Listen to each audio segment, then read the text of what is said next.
In today's video, I wanted to share 5 fun and easy vocabulary activities for clothing in Spanish with your classes. These are not only engaging for your students, but an easy way to practice and reinforce clothing and color vocabulary with your students. Hey, it's Ashley, aka Student Near to Spanish, where I provide easy-to-use resources to save you time and energy while you're lesson planning. If you're new here, I just want to make sure that you know that links to everything that I mentioned will be down in the description box below. So activity number 1 are gallery walks. You've heard me talk about gallery walks before on my channel. They're one of my favorite options, and they are really something that I like to do every single unit with my classes.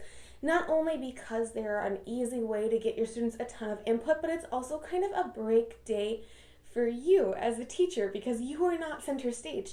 The readings are, the activities are, and this isn't really reading so much, but we'll look at it. This gallery walk is actually a little bit different than most of my gallery walk sets. Usually I hang short readings along on the walls, and instead for this set, they're just photos. Well, art, drawings of people, and the students have descriptions of the people. So what they're going to do is they're going to read the description, and then they're going to walk around and look at all the pictures and find the picture that matches, and then write that person's name down.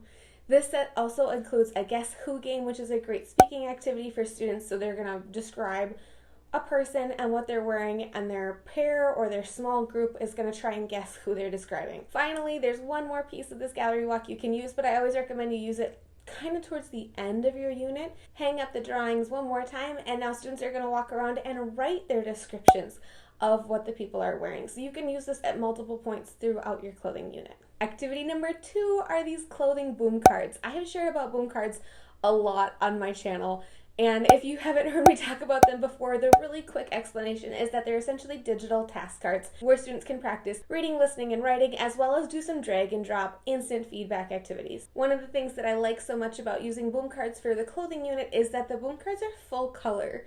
So that way the students can really see the colors that you're describing the clothing with as they're working on both pieces of vocabulary. Activity number 3 is this QR code matching puzzle. And this is kind of one of those tech tools that I don't pull out very often, but I always enjoy it when I do. So the way this puzzle works is on one side they have a person and what they're wearing. On the other side there's a few sentences describing what they're wearing. And you cut them in half. And then the students are going to pair the halves based on what they read and what they see.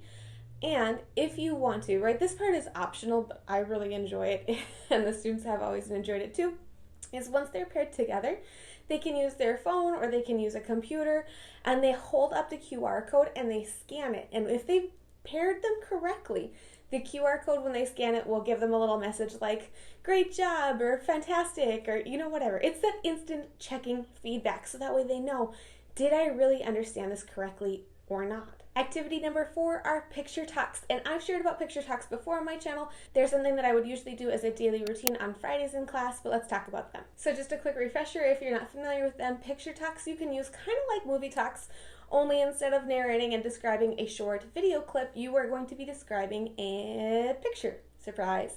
I like to do picture talks where I reveal part of the picture a little bit at a time, so that way it's not just giving it all away and talking about it, right? We show them a little piece, we talk, show them a little bit more, we talk, and in this resource I've already built that animation in for you so you don't have to worry about hiding part of the picture while you do the activity with your students.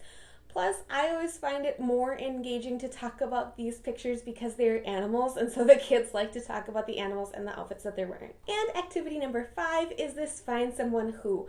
This is one of my favorite speaking activities because it gets students up and out of their desks, walking around and talking to each other. Sometimes people call Find Somebody Who human bingo. It's the same activity. You're going to walk around, they're going to talk to each other. I have pages with scaffolding built in, and I have a couple different options where they're asking with tengo and an option where they're asking with que llevas or llevas, just so you can practice with both of those verbs. All of these activities are linked down in the description box below for you. You can pick and choose which activities you think your students would enjoy most, or if you need to fill out a particular part of your unit, right? If your students need more speaking practice or if your students need more listening practice, you can pick and choose. Or if you wanted to, you could grab all of the activities that I've described in this video in one bundle, and I've of course discounted that bundle for you. So if that's something that you want to check out, it's down in the description box below. I would love to know what other activities you like to do when working with a clothing unit with your students. If I've missed anything, or if there's something that you're like, I do this every time, drop me a comment down below and let me know. All right, I'll see you in the next one. Bye.